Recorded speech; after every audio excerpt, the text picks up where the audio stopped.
How's it going, everybody? Thank you for joining us. I'm Carlos, one of your hosts of the Bring on the Blitz podcast, and I'm joined here with another host of the Bring on the Blitz podcast, Rios. Man, how's it going? It's going pretty good, man. We're to that point of the year where we only have one more football game left, and then it's months of emptiness. Yeah. Hey, but you know what? The off season's got it's going to be pretty entertaining to see. So, with that being said, our talking points for tonight are going to be some promising things that are coming up for the Houston Texans, new offensive coordinator names that are being thrown out, and some draft considerations that we're going to talk about this today about the Texans, and of course a little bit of the Eagles Commanders games, and of course the Chiefs and the Bills game that just happened. So all this and more when we come back from the intro. Hit it.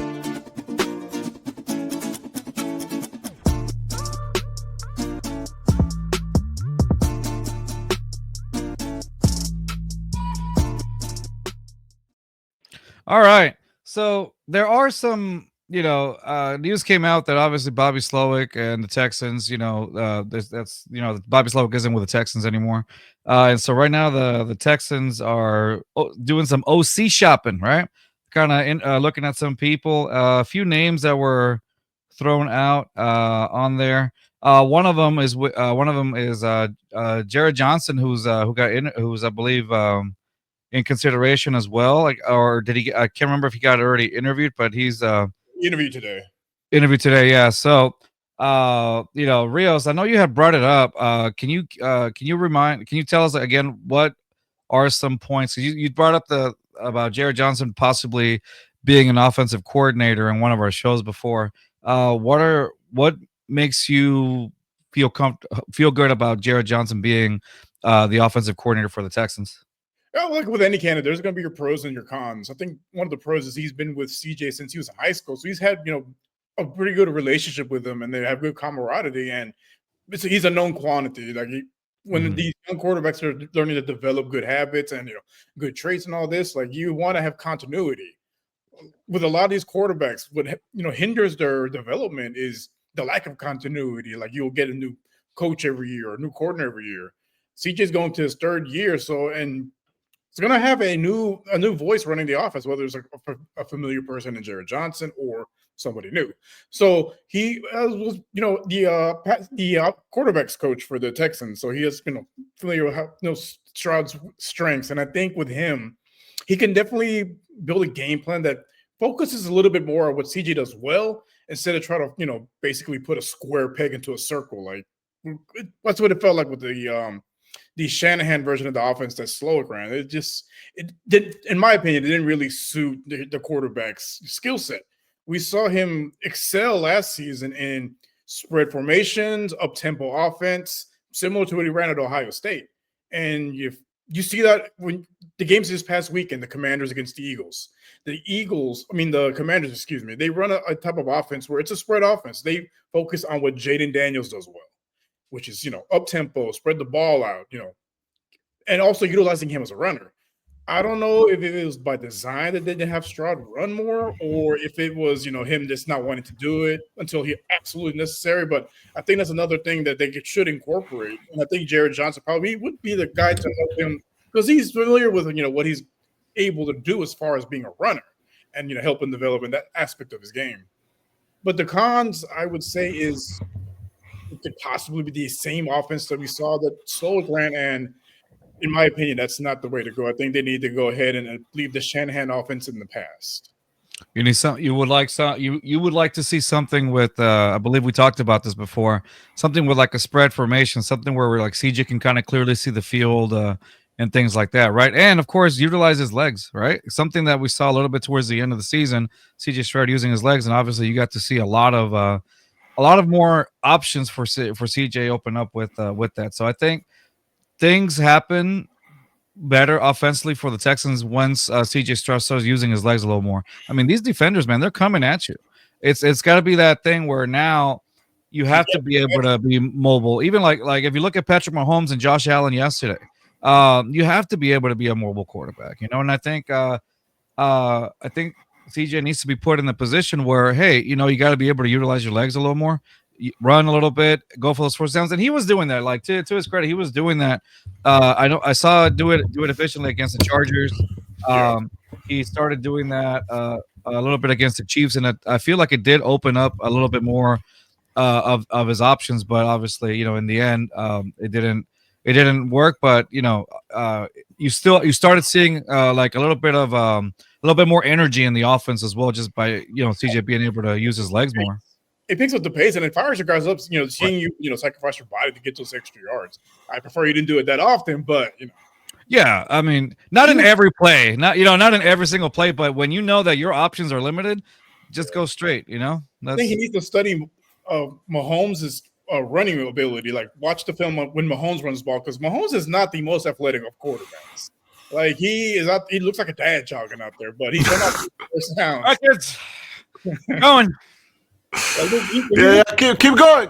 Yeah, Going. I got you. Keep it. He's not the most physically gifted athlete out there, but he makes plays with his legs, like a lot of plays, and he makes them in key situations.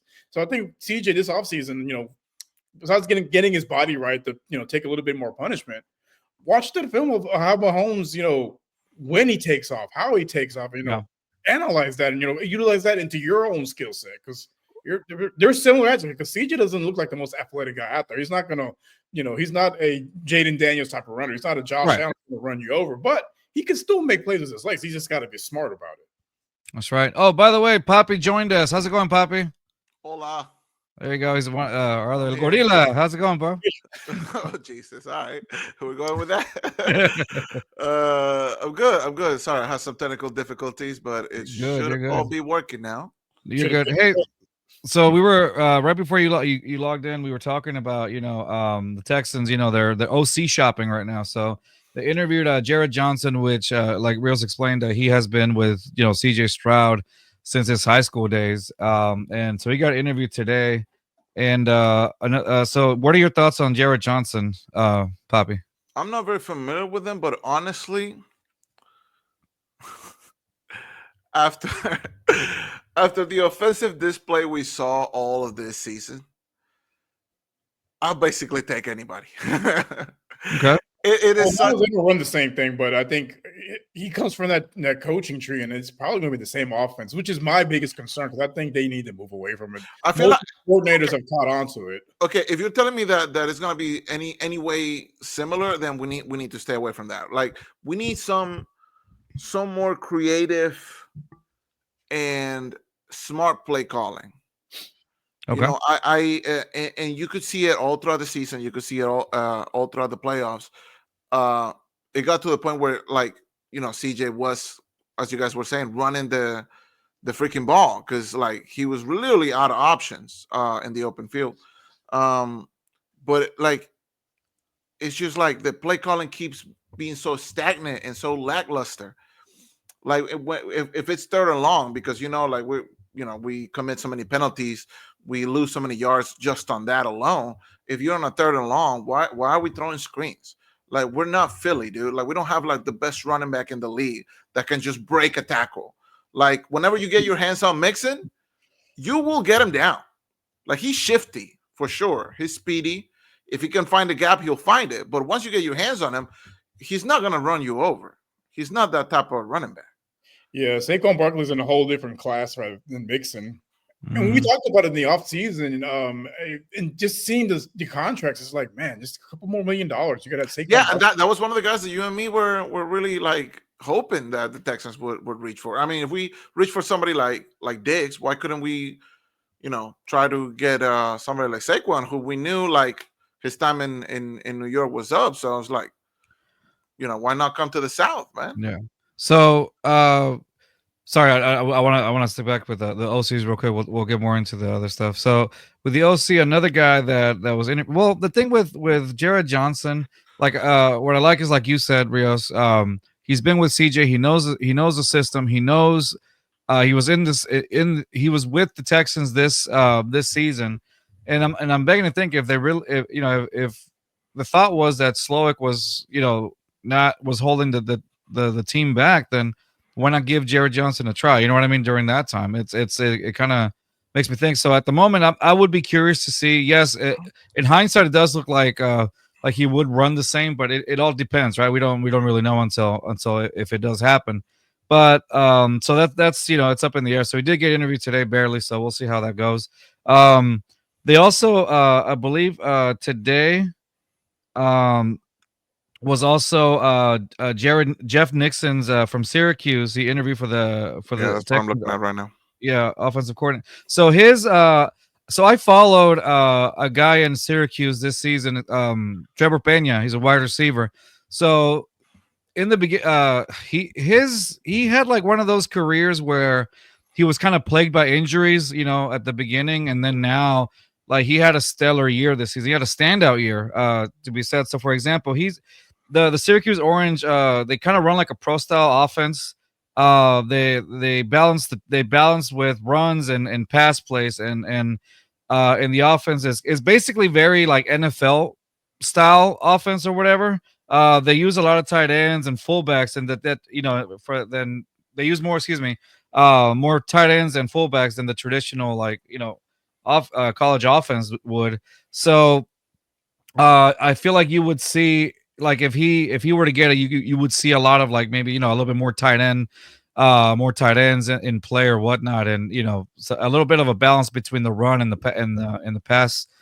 passing game. I will say this. So they had, Syracuse, I think they were fourth. Yeah, they were fourth in the ACC this season. So that's something to be said about it. But also, he had the number one passing offense in the country that broke like single seasons records for the ACC. And another thing that I wrote down here is so out of the three, there was like three receivers in Syracuse this season, including our guy Trebor Peña, who had over 900 yards. One of them was Oronde Gadsden. He's a tight end, 73 receptions for 934 yards.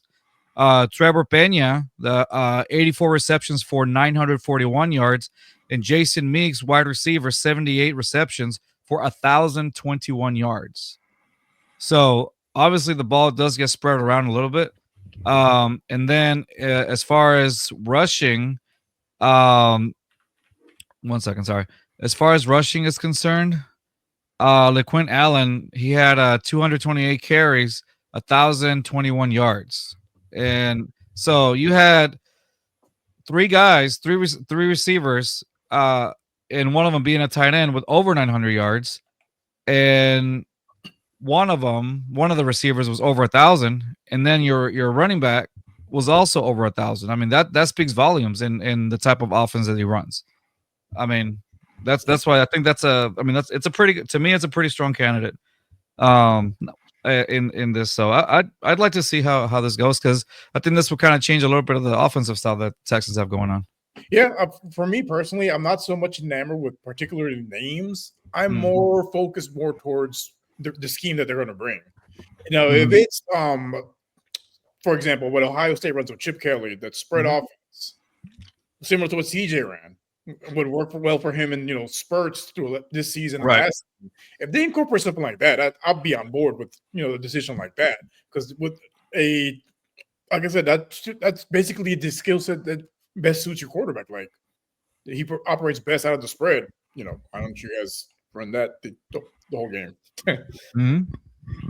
Because you saw with the Commanders, they changed their entire offensive identity to suit their quarterback, to suit Jaden Daniels' skill set, and he had a better rookie season than CJ Stroud did. Which is the exact same game plan that every franchise should do. Like, we saw it, like, the first couple of weeks of the season, like, oh, this Jaden Daniels kid might be actually pretty good. We thought it was just him, but if you look at the scheme, like you said, Rios, they completely changed everything from what they were doing last year. Yeah, because if you look at the skill player positions, there's outside of like Terry McLaurin, there's not no real. Yeah, there wasn't a lot of big big team players. It was basically just changing the scheme. Scheme is so I would say scheme is more important than having like Pro Bowl level players at every skill position. I think if you have the right scheme, you can overcome a lot of defenses. You can go deep. You can go deep in Yeah, look at the Commanders. They went to the NFC Championship game with a rookie quarterback and a team that they were picking number 2 last year for a reason. They weren't a very good team. Yeah, but you get Saquon, and your luck changes. Yeah, I mean, the Eagles, top to bottom, is the most complete team in the league. They're going to be hard to beat for anybody. Yeah, no. After the Lions, they were like my pick to probably overthrow the Chiefs. And even though I don't like them very much, I'm still thinking. No, I had my doubts about the Lions. They just had a lot of injuries this season. I think they were. Yeah, the defense, they were putting third stringers out there. Like they had their 6th and 7th string corners out there. Yeah, it was never going to happen. But going back to what you were saying, Carlos, with Jeff Nixon, Syracuse, you mentioned that they had the most passing yards in college. I'm looking at some of their schedule. Doesn't seem like they beat a lot of very big teams. Miami is on there. Mm-hmm. Miami is a powerhouse on that one. Yeah, but they also seem to have lost like a lot of games. So maybe it's just because they were behind. I'm not a college football guy. I don't watch a lot of games, but I mean, normally when you're behind, you're gonna throw the ball a little bit more. It's reminiscent of Blake Bortles a few years ago. If you play fantasy football, you would love to have a guy like Blake Bortles because he put up a ton of garbage time points.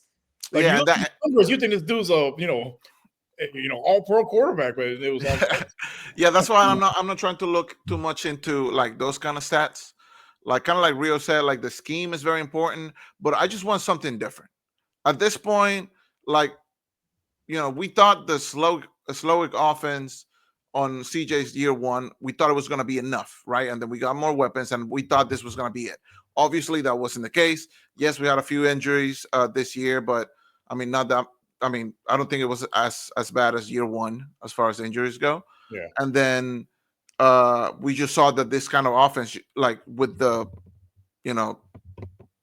players that we have, it's not enough to win the games when it matters the most. Yes, we had a winning record, but it was like mostly the defense doing the carrying for us.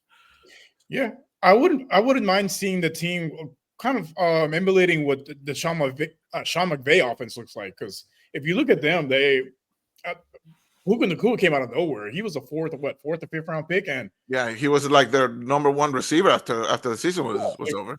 Cooper Kupp won the Triple Crown a few years ago, and he was a low draft pick as well. Like, he was a guy that most people wouldn't pencil in as like a all-pro NFL receiver that would get the Triple Crown. So I think with that scheme turns these guys into great players. So I think that should probably look a little bit more towards that versus the Shanahan offense, because we've seen teams are starting to figure it out. If you've been watching the NFL for a given period of time, you see all these different offenses. I remember a few years ago with Greg Roman and the pistol offense. Everybody ran it, then everybody figured it out, and they had to find something else. I think right now we're in that phase where the Shanahan offense has been figured out. They're going to have to try something different. I feel like at the end of the day, it comes down to 3 things for CJ and the Texans to be successful next year. It's going to be, first of all, a new offensive style. Hopefully something that, takes advantage of the players that we got and any players that we might get. But that's the number 1 thing. I would also say, obviously, the O-line. It just needs to be reworked. We know they fired the coach, the O-line coach as well. So, like, just revamping that whole section of the offense should hopefully lift it up. Maybe not raise the ceiling, but definitely the floor. Yeah, and that floor was in the center. It was the basement. It was like the basement to the basement. In the shadow realm. But and the third thing, I think, is just CJ's decision making. Like, we saw it in the playoffs, dude. Like he saw an opportunity to run, and he was taking those opportunities. He was converting those 3rd and longs into like first downs just because they were giving him so much space, and once the other team adapts and we're going to put a QB spy on there, that means somebody else is going to be open somewhere. That means one less man in coverage. So if CJ can start making those decisions again, like just making the right decision at the right time, hopefully with a revamp O-line, that will give him a little bit more time to make those decisions. I feel like the Texans have all, like, the puzzle pieces are there to succeed. Just got to put them together. You just got to put them together. And I'll add one more to your point. As the great John Madden would say, score more than the other team. Yeah. Well, at this point, At the end of the day, it all that's comes what you down want also to execution. You know, I think at this point you got to let CJ make some decisions as well. CJ, yes, I think there were times where he did hold the ball a little longer than he should, but it all He also wasn't comes used down. to it. He wasn't used to it. Right, because he was used to it, but he was used to it 100%. But at this point, yes, I'm all for. You know what? Maybe it's time to change up the entire offensive scheme, something fresh, something that'll revitalize the Texans, as it seems. And if you do that, though, the question you got to ask yourself is: if you do that, what's going to happen with the offensive line? Will they actually adapt to this new system? Will it be easy transition? At this point is where you start making those questionable, calls. Right now, the question is, I think Rios, we brought it up at the beginning of the show.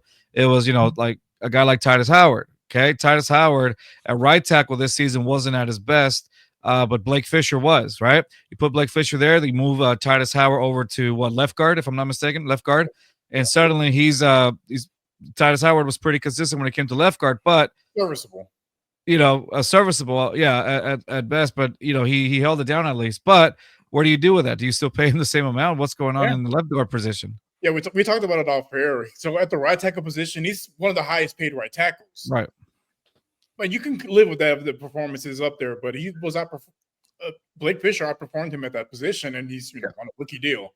So you move him to left guard. Now, as a left guard, he is one of the highest paid left guards, but he is not one of the highest. He's not one of the best left guards in the league. So we had talked about it during the exit interviews. CJ Stroud mentioned it as well, that they're going to have some uncomfortable conversations this offseason of how they're going to fix this offense, and I think that's going to be one of them.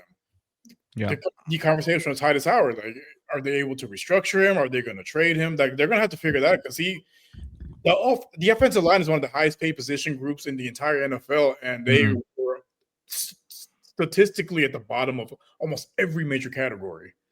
So that's something that needs to change, and that's going to be one of those uncomfortable conversations.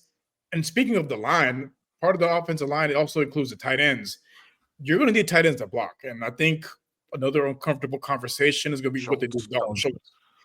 Dalton Schultz. It's one thing, but lack of effort in a playoff game, that's unacceptable. That's unacceptable. At this point, the difficult conversations with and will include Dalton Schultz. I went on a whole rant at work about it. Like I just couldn't. No, Dalton Schultz will definitely be a conversation piece to talk about as well.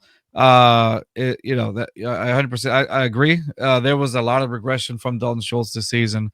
That it was either whether not being able to catch the ball, whether the blocking. You just can't have that. That's if you're going to be blocking, you need to block. Like that's just how it is.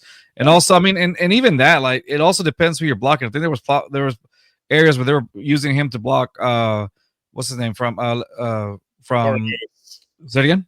Laurinaitis from Kansas City. He looked like Lawrence Taylor. They're like, it also, like, who you put him to block. That was also like Laurinaitis is not their strongest pass rusher. Yeah, but he had that guy looking like Lawrence Taylor. I'm like, come on, and that was just complete lack of effort. Yeah, no, and it's 100% lack of effort because Karlaftis was looking like, dude, like 99 overall on Madden. Like what is this? Revised. Is that Lawrence Taylor revised? Like, and it was 1,000% lack of effort, man. You could see it on the replays. Like, my guys barely put 2 hands on him, and I don't know if it's I don't understand that mindset in that moment. It's a playoff game against Kansas City. Like, you beat this team, and you can beat any team, and there's still the game's still like within reach. Right, it's not too far away from maybe making a comeback, maybe even winning, and then you just let him walk right through, man. Yeah, it was a winnable game. The game was within single digits the majority of the contest. Like, they had a chance to put points on the board. It's just part of your job as a tight end is to block. I know a lot of the modern tight ends, they're not the best blockers, but they at least put forth the effort. Yeah, and he's not known for his pass blocking, but he will put forth the effort. Yeah, and back to what you were saying, Rios. I feel like everybody on that O-line who makes more than the average amount either needs to be restructured or needs to be traded, because I don't think anybody in that single O-line.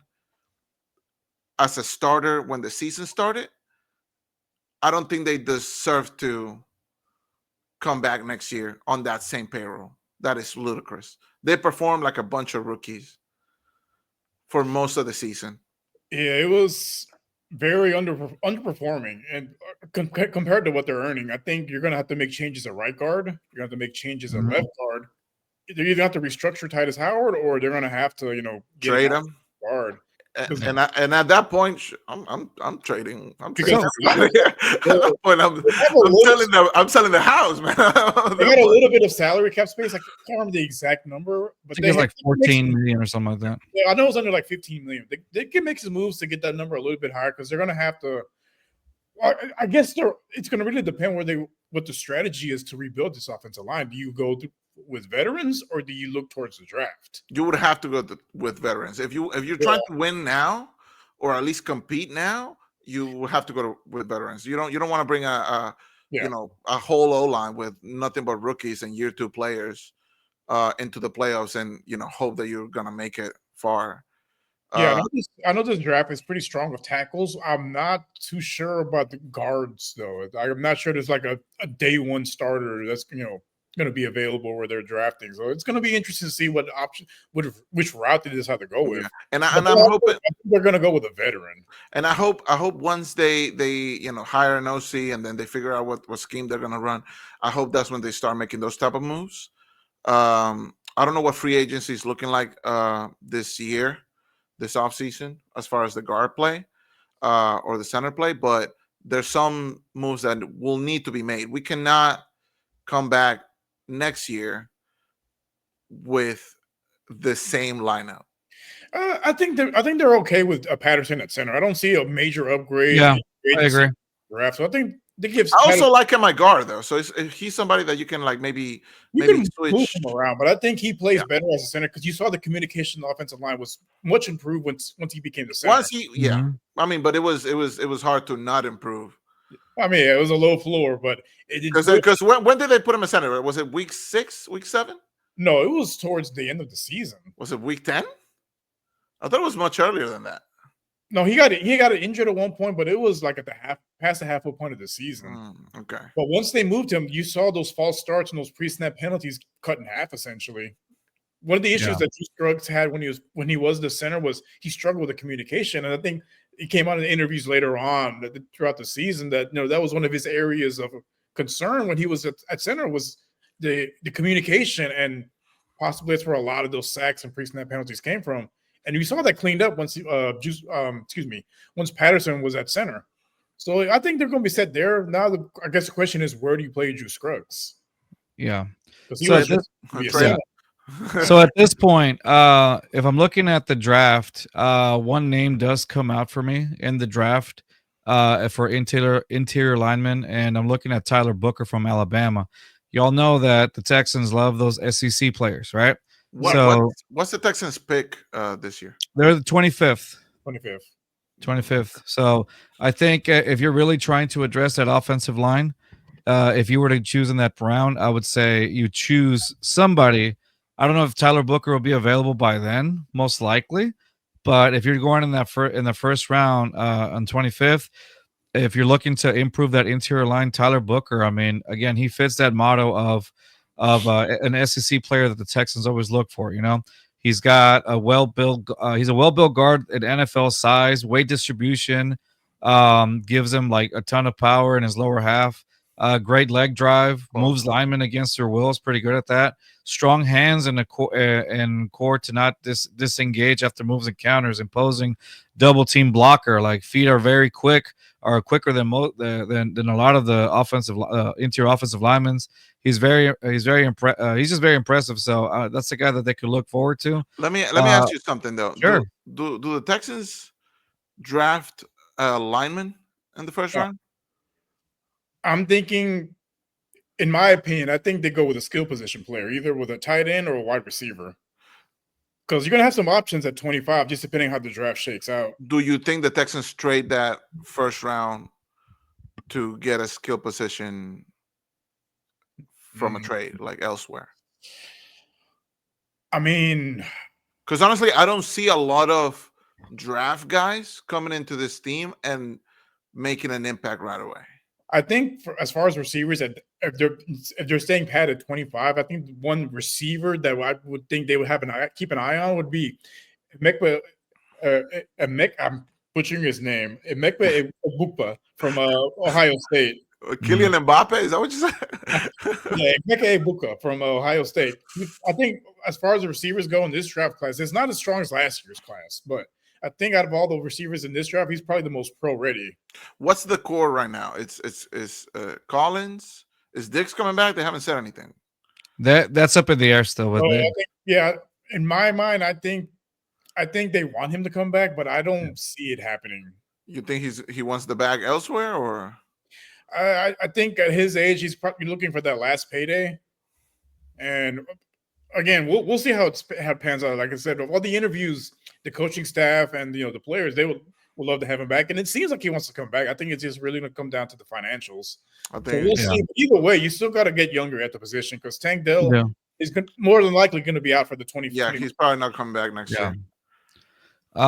Okay, so Rios, you think that okay, let's put this in order real quick. So if they don't choose an interior offensive lineman at the beginning, you feel like there's going to be a position player like a wide receiver or a tight end. So for you, do you think they'll pick the receiver in the first or in the second round? So I think it depends how the draft shakes out. So I think the ideal person for them to draft would be the tight end position. You got to upgrade at that position. You look at the other teams that are that played in the championship game series, like they all had much elevated tight end play than Houston does. Yeah. So, this is best case scenario. I don't see him falling this far, but Tyler Warren from Penn State. Because he had a monster season. He had 104 catches for 1,233 yards and 8 touchdowns. Damn. So that would be in the 25th, right? You don't think he'll fall that far? Like I said, I don't think so. If he's still available there, and if I'm Houston, I'm pounding that phone like, hey. What does Houston do about Schultz in that scenario? He's still a serviceable tight end. I think they can probably find someone to be a trade partner with them. What the compensation would look like, honestly, I don't see anything higher than a 5th round pick. And you got to understand, you also have Belvin Jordan still there. Yeah, he just tore his ACL, so it just depends on how you use him, like on the offensive scheme. If the offensive scheme, like there's so many variables too, right? Like what about Stover? Is he coming back? Stover. Yeah, he got drafted last year. Yeah, no. But Tyler Warren, his ceiling is so much higher than Dalton Schultz, and he's also a great pass blocker. Wasn't Stover? Didn't he get injured? He got injured, right? I want to say in the before the Chargers game. Before that. It was before that, yeah. But he's coming back next year, right? Like he's It wasn't like okay. Yeah. And Papi, for you, what do you? If you're the Texans, where are you drafting first? Let's just say first 2 rounds. I don't know, man, because I feel like linemen, you normally find like some of the better gems, like a little farther down. A skill position would be nice, especially now looking at the wide receiver core, because you know. Hutchinson, Mechie, they're just not like the guys you want right now. And with Dell not coming back and Diggs up in the air, probably a wide receiver would be the way to go. I still haven't done any of my draft stuff analysis. I can't wait till we get to those shows. Egbuka, because he played with CJ at Ohio State and that connection's already there. He was him and Marvin Harrison were his top receivers when he was there. But then, man, I would love somebody like Marvin Harrison on the Texans, man. I feel like that'd be awesome. No, I see your point with that with the receiver. Rios, I see your point with the receiver. The only thing is, like you said, I don't know if it'll be down that far in the 25th. What I'm thinking is there anything on defense that we need as well? Defensive lineman. I would say they definitely need to get younger at the nose tackle positions. Because Mario Edwards and Fodokasi, they're not, young guys, and you don't know if the production is going to be the same as it was this. They were very serviceable. This year. Yeah, straight up, they were very serviceable this year. I don't know if honestly, at this point, I'm not even sure if the Texans keep the pick. I think they might shop it around. Maybe I trade mean, down. I could see the Houston trading that pick if they can get like a receiver like a Chris Olave or a Garrett Wilson. If you can get that caliber receiver, that's better than what they would be able to in the draft. I don't think the Saints would care to part ways with Olave.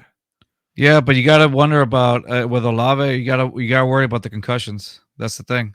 You got to worry about the concussions with Olave because I think him and Tua are like neck and neck in that. So you just got to worry about that. And I mean, concussions happen they happen at any given second. So it's just at that point, it's like, well, how much do you want to leverage for Olave? Don't get me wrong. I'm not taking anything away from Chris Olave. It's just the fact that, I mean, if you're the Texans, you're a business, you got to be looking at, the concussions that Chris Olave had. No, that is true. That is true. But like I said, I can definitely see the Texans maybe using that pick to get a skill position from a different team rather than the draft. I could see that. Again, it's probably have to attach more, especially if it's like a player like Garrett Wilson. The Jets more than likely are going to want more than just a first round. That's a possibility. I could say that. But I don't think the Jets are in any position to demand anything. Either that. Well, I think it's really going to depend how the free agency for them, pans out. Yeah, I feel like free agency is going to have play a big part. I think there's some big names. Jamar Chase. I mean, I sincerely doubt Jamar Chase is going to. T. Higgins is another name that is being brought up. Also, T. Higgins is another name. Both of them are going to be free agents. For me, if you're looking at the draft, I'm thinking, I think the first round, the Texans, if they weren't to like trade down or anything, if they keep the first and the second round just the way it is, I think the first round they do go in with an interior lineman. And the reason I think, we saw what happened with Blake Fisher this season. I mean, he was good to go in the right tackle position. So I think that in my opinion now, and this is as of right now, it could change in the incoming months and things with the development of what's happening in the free agency, who the Texans get in the OC, will the offensive line, will the offensive scheme change and whatnot. But as of right now, I would say if they do, they do keep. I think they go in for an interior lineman at the first round, and I think in the second round. Now this is going to be far of a stretch because I've been really high on this guy. This is going to be a far stretch. If you're looking at that slot position in college right now, one of the best slot position wide receivers is Xavier Restrepo from Miami. I don't think that. I'm predicting Xavier Restrepo goes in the second round. I just don't think that it'll be right where the Texans get him at 58 in the second round. Now, if the Texans, like, let's say they're really targeting this guy and they could probably trade a little bit further to get him, but I don't think he goes that far into the 58. He is a second round guy, but I would think he goes mid to early second round as of right now. I mean, it obviously depends now on his combine performance and things like that. Like somewhere in the 40s, maybe. Yeah, like somewhere in the 40s. He's projected as of right now. It depends. Once the combine hits, I mean, it could go either up or it can go low or it could stay the same, right? We don't know. So as of right now, he is projected to go in the second round. I mean, this guy, he beat Santana Moss's records in Miami. He broke records this season in Miami. Miami hadn't seen this much of an offensive performance since like Andre Johnson was there, since the early 2000s. So he went all out. And for a guy that played slot receiver to get more than 1,000 yards, what I like about him is just the fact that not only is he an amazing slot receiver, this is the part where you guys are going to be like, oh yeah, no, this makes sense because the Texans didn't see this a lot with John Mechie or with Xavier Hutchinson.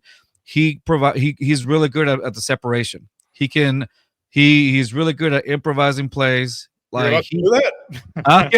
The separation, his separation is impeccable. Now, obviously, whether it transfers over to the NFL is obviously yet to be seen, right? But at this point, if you saw what Xavier Hutchinson did and John Mechie, I mean, there wasn't a lot of separation. CJ would throw the ball and the corners would be right on them. So Xavier Restrepo is really great at getting separation, and not only that, improvising down the field. He caught so many passes from Cam Ward this past season down the field because he was able to track down the ball, track down his quarterback, and come back for the ball when needed. And those long throws that Cam Ward had this season, oh, he was phenomenal at it. So he's known for that. They dubbed him a quarterback's best friend because of that. And that's if Stephon Diggs, he specialized at that slot position. So that's if the things with Stephon Diggs kind of go out the window. I think that's somebody that they can kind of look at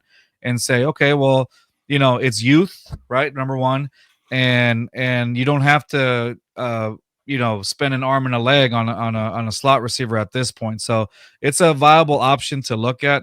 But yeah, check out Xavier Restrepo again. I'm going to be following more of him and writing a piece on Xavier and how the Texans could utilize him more. But honestly, I'd like to see that. The only problem though is that size. He's 5'10", 190 something. I mean, yes, I know, but Tank Dell was they're about what, the same? Yeah, just about. 5'9", yeah, just about. And one thing that I did like about Restrepo also, he was quoted that he saw a lot of Tank Dell last season, and he because he compared his size to him. So he says I watched a lot of Tank Dell, so I can try to up my game a little bit. And this season, he showed up in college football. So I don't know. That's the name to look forward to. But yeah, I can see that. I think the only difference is Tank Dell primarily, even being undersized, he was primarily on the outside. He wasn't really much of a yeah, that's the difference. Mm-hmm. Also, by the way, I forgot to ask, he's pretty good at blocking as well. Heads up. I would still rather not have him block at 5'10", 190. Is that what you just said? to let you know, he was pretty good. But also, I mean, you're not going to put him up against Chris Jones or anybody like that, too. Bobby Sloak might. Yeah. I need you to. All right, you see that guy over there? You see that 300-pound guy? You got him. You got him. You got TJ Watt. Right? Yeah. Like, I need you to block Von Miller all game. Yeah, Von Miller all day. You block him. Yeah. You don't want to get an itch. Yeah. I think you'll be fine. Don't worry. Okay. So we talked about. Okay. So let's head over to a little bit of the games that this weekend. Did you guys expect the Philadelphia? Before we start, can you center your camera a little bit? I feel like you edge out a lot. There you go. Better? There we go. Does that make you happy, Papi? Dude, my OCD had been killing me. My OCD had been killing me. I love it. Are you good now? Yeah. We good? All right. So I want to talk about the Commanders Eagles game. I was actually looking forward to this one too. I thought the Commanders, and credit to what you said, Rios, they completely, when they changed their offensive scheme, like it worked wonders for Jaden Daniels. Had a better rookie season. Like when CJ Stroud set that rookie season, it was like, wow, this is going to be hard to top. And then in comes in Jaden Daniels season, and the very next year, does pretty well. So, what did you guys? I'll start off with Papi on this one. Rios, you have the last word on this for this game.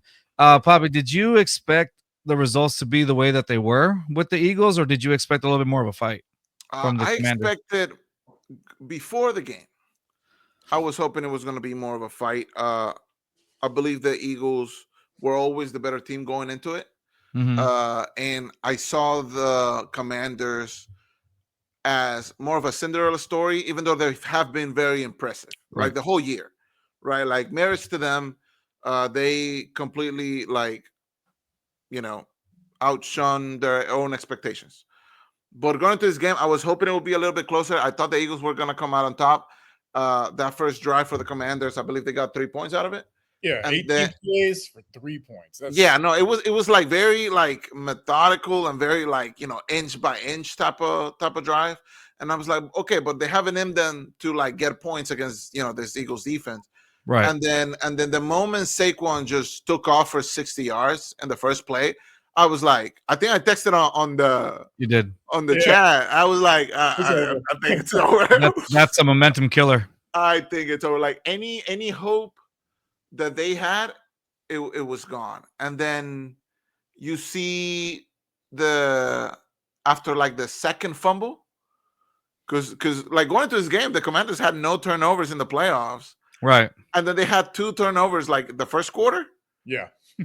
And that's when I was like, no, it's gone. It's gone. And I'm going to be honest, at halftime, I stopped watching. Well, I mean, it was an entertaining game, but yeah, I mean, like you said, the Commanders. I had a good story, but like there was no way. Like I mentioned before, the Eagles is the most complete team in the league at every position. They got one of the best offensive lines, one of the best defensive lines. They got a top-notch secondary. They have the best running back in the league right now. Like they're tough to beat, and they're winning with the old school approach: hard-nosed defense. And just run the ball. Just run the ball. They have like 7 rushing touchdowns that game, and they had no answer for it. When I saw the final score, I was like, you know what? I'm happy I didn't watch the second half. I don't think I could handle it. Like I said, props to the Commanders, and I feel like next year, if they do things right, they have a lot to build on. They're going to come back better. They're going to come back bigger and better. Yeah. But this Eagles team, man, when they're on it, they're unplayable. Yeah. No, I remember in the beginning of the season, people were kind of writing them off a little bit, but people didn't realize like they had a lot of injuries to start the year, and once they got all the guys back, they were the most unstoppable team. The thing is, like the season before, they didn't. I mean, they underperformed drastically, right? So I didn't think going into the season that they were gonna be much of a contender, but like once they got it together and once they got healthy, and Saquon just started cooking, like that's when I was like, okay, maybe this Eagles team might be for real. I still didn't think they were gonna make it all the way. Like I said, I've from the beginning, I think I've had the Lions going all the way, and I mean Philadelphia keeps proving people wrong, man, and they're back to the Super Bowl. Saquon's playing like a cheat code right now, dude. It's like easy mode, and then you know, like Bo Jackson and Tecmo Bowl, and even though Jalen doesn't convince me as like a top 5 quarterback in the league, probably he's still very like efficient when it comes to like knowing when to run the ball and his throws and everything. And when you have a run game like you do with the Eagles and that offensive line, like it's really hard to mess up that system that they got going on. And I feel like Jalen is like the perfect quarterback for that system. I think when they were coming in, the big hype was with Caleb Williams. What is Caleb going to do? They were on Hard Knocks, all these things, and I think Jaden Daniels kind of just stole the spotlight at the end. He was a rookie quarterback that I think most people were expecting. He did that. I think it was because with the Commanders, what was going on, I don't think a lot of people expected anything for them to get to that level. And, I think they were kind of trying to expect that from the Chicago Bears this past season with Caleb Williams, but it didn't pan out that way. Now, not taking anything from it, there's still a lot to build on from the Bears, but just the fact that I think that the Commanders took it and ran with it, that system, I think like Rios said, they have a lot to build on that from next season. And the Bears were in the toughest division, I think. They were. They had a tough division this past season. So kudos to them as well. But honestly, I think Jaden Daniels, man, he had a heck of a rookie season, definitely. All right, we're about to end it, but let's talk Chiefs Bills game. Your thoughts, Rios? We'll start off with you. What are your thoughts on this? Did you expect it to go in the way that you thought it would be, as far as gameplay is concerned, and then points wise? What'd you think? I think I was expecting it to be, back and forth. It's going to end on. It's basically going to end on a game-winning field goal. It's going to end, like a one-score game. It wasn't going to be a blowout for either team. They both have played each other multiple times in the playoffs. They know each other very well. Unfortunately, for Josh Allen, he is the New York Yankees, and Patrick Mahomes and the Chiefs are the Houston Astros. They just happen to have 4-0. Yeah. All right, Papi. I cannot imagine what it would be like being a Bills fan for the last 5 years. Seeing Josh Allen comfortably, top 5 quarterbacks in the league, maybe even top 3. And it's not like he's having bad games against Mahomes. He really isn't. Every single time they go against each other is like, they go band for band, like shot for shot. It's always a one-score game, and Josh Allen just tends to end up in the losing side every single time. I thought the Bills were having a good game, but that Kansas City defense, that I feel like they outplayed themselves Oh yeah, Spagnuolo, he's a mastermind. When Spagnuolo is, yeah. Perfect example of that last play where Josh Allen threw it on that 4th down. Like no one saw that corner blitz coming, like because they had to run it all game, and then at the last second they run a corner. And you know that you know, like last ditch throw that he made that what's the guy's name dropped it? Dalton Kincaid. Yeah, like even like I saw a lot of people online saying like, oh, he sold the game, like he could have easily caught that. First of all, that wasn't an easy catch. No. Second, it wasn't an easy throw at all. Like he threw that with people like on his. It's like 4 dudes on him. Yeah. So like I don't know, man. I just don't know if you're the Bills, if you're Josh Allen. I don't know where you go from here. You know, I feel like what can you do? Every single offseason, every single playoff is like, okay, we'll be back next year. You know, we'll be back next year. Well, I think for them, what they do need an actual go-to receiver because Josh Allen struggled to move the ball at times. Yeah, but when they had Diggs, it wasn't. Well, it wasn't any different. Where the defense wasn't up to par, and they didn't have much of a running game either. It's like they had the right pieces, but at the wrong times. Hey, Cook has impressed me this season, man. Yeah, I think I had him in my top 10 running backs of the year, and he's really impressed me this season. But yeah, man, the Bills they had a good game plan and it almost worked. But you know, sometimes that's what the people say it was defense wins championships, and that's what it came down to. Mahomes had an excellent game. He hasn't played the best in the regular season, even though they were almost undefeated. But when they go to the playoffs, the Chiefs, especially Mahomes, they turn into a completely different animal. And it's so hard to do it just because as a fan, as a neutral, you kind of get tired of the same team always winning. Look, we had 20 years of Brady doing it. But you can't take anything away from them as far as that. I don't think the refs had that much of a hold of this game that they did in the past. So I don't think it even came to that all that much. Chiefs, Eagles, Super Bowl rematch, man. We'll see how that goes. All right. Well, that's going to be it for us this week. And, you know, we'll see you guys maybe not the following week because it's Pro Bowl, unless there's like some breaking news that, you know, maybe new Texans OC hired, maybe some moves that the Texans have made. Aside from that, most likely we'll see you guys after the Super Bowl. And so we'll see what goes on from the next few weeks. But I think for next week, unless there's like an emergency reason to do Blitz next week, then definitely. But if not, then we'll see you guys after the Super Bowl with some more results. And that's going to be it for us this week. All right, guys, we'll see y'all next time. Peace.